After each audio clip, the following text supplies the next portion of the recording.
how do we break the stereotype of Orthodox women being suppressed? He gets this question? Well, I wanted to make it gender equal. Okay, go for it, Molly.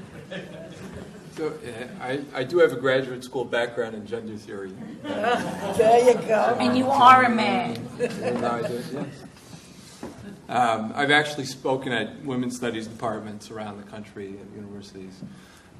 So there's a tension today in gender study between what we call essentialist definitions of gender, meaning that there's gender differences, and this is essentially what it means to be male, this is essentially what it means to be female, and there's a clear separation between the two.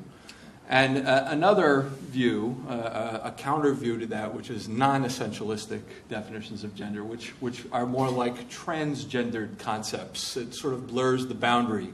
We all become gender dimorphic or androgynous in some way. And amazingly, we find both in the Torah.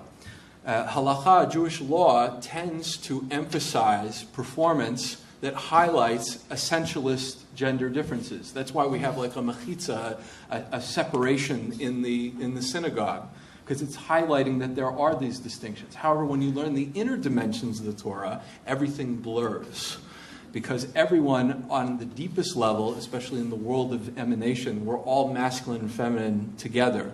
There's even a famous work that amazingly was printed in 1560 called Sefer Tzioni, where it says that Moshe Rabbeinu, was created in the form and image of a woman. So you can imagine from the times, that was a little bit outrageous. What exactly did it mean? Well, there's a decoupling between biological sex, being biologically male or female, and being masculine and feminine. In Kabbalah, to be feminine is to be a receiver. So Moshe Kibul Torah Misinai, Moshe received the Torah on Mount Sinai. He was in the optimal feminine mode of receptivity to be able to take it all in. The minute he transferred it to others, he moved from being in the feminine mode to the masculine mode. As I'm talking right now, I'm doing both at the same time because my words are reaching you, but they're also running around and jumping into my ear, and everything I say sounds good to me, right? So I have this feedback loop or circuit. Thank you. Sounded good to us too. Mrs. Zuckernick, what is your opinion on the subject? Can you repeat that question? I was so fascinated by what Osher was saying. I was in total female mode. Makabel. I was receiving. Okay. So how do we break the stereotype of Orthodox women being suppressed? Just come and hang out with us. I want to tell you, I mean, I grew up and I thought to myself, oh my gosh, they're so oppressed, those poor girls. And then I came and I saw them. There is no group of women I know who are as authentic, hardworking, believe me, I mean, they've got all the bases covered, and happy. They struggle, they suffer, they're in pain, but the Orthodox woman I know, especially the ones who learn the inner dimension of the Torah, the Chassidut, are full of joy and vitality. They're the most incredible people. In fact, I teach in a seminary in New York, and those girls just blow you away.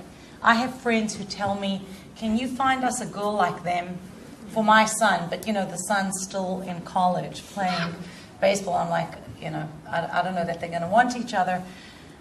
The real way of breaking those stereotypes, it's like any kind of barrier that exists. You think black people don't have personalities or non-Jewish people don't have. What are you talking about? These are beautiful, rich people. So when we look at people through the lens of my perception of them, I have no access. And if you want to break that, the first thing you have to do is just allow yourself, entertain the thought, I may be wrong, and these may just be the happiest woman in the world. If you like that video, hit the subscribe button and notification bell below for hours of the best Jewish content online.